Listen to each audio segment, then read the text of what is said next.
তিনি বলেছেন আল হায়া ওয়াল ঈমান কারনাউ জামিয়া, লজ্জা এবং ঈমান একসাথে জমা ধরে আছে।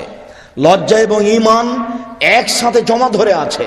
এই যা রফিয়া আহাদুমা রফিয়াল আখারও, একটা উঠে গেলে আরেকটা চলে যায়। লজ্জা চলে গেলে ঈমান চলে যায়, লজ্জা চলে গেলে ঈমান চলে যায়। তাই তো আব্দুল্লাহ ইবনে মাসউদ রাদিয়াল্লাহু তাআলা আনহু বলেন, রাসূল সাল্লাল্লাহু আলাইহি ওয়াসাল্লাম বলেছেন, ইন্না মিম্মা আদরাকা নাস মিন কালামিন নবুওয়াতিল উলা, মানুষ সকল নবীর পক্ষ থেকে একটি বাক্য পেয়েছে।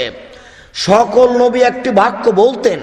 আদম আলাইহিস সালাম ওই বাক্যটি বলেছেন, ইব্রাহিম আলাইহিস সালাম ওই বাক্যটি বলেছেন, মূসা আলাইহিস সালাম, ঈসা আলাইহিস সালাম ওই বাক্যটি বলেছেন, আমাদের নবী ওই বাক্যটি বলেছেন। সেটি হচ্ছে এই এজালাম তাস্তাহি ফাসলামা শেতা, যখন তুমি লজ্জা করবে না তখন তুমি সবকিছু করতে পারো।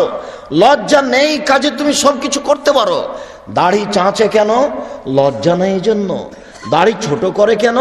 লজ্জা নেই এজন্য। টাকনুর নিচে প্যান্ট কেন? লজ্জা নেই এজন্য। সুদ খায় কেন? লজ্জা নেই এজন্য। ঘুষ দেয় কেন? লজ্জা নেই এজন্য। দলীয় দাপট দেখায় কেন? লজ্জা নেই এজন্য। রাস্তাঘাট বন্ধ করে কেন? লজ্জা নেই এজন্য। ক্ষমতা দেখায় কেন? লজ্জা নেই এজন্য। ঘুষ দেয় কেন? লজ্জা নেই এজন্য। প্রতারণা দেয় কেন?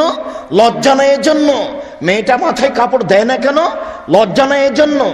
জিন্স প্যান্ট পরে আছে কেন? লজ্জা নেই এজন্য। গেঞ্জি গায়ে দিয়ে আছে কেন? লজ্জা নেই এজন্য। ওর তো লজ্জা নেই।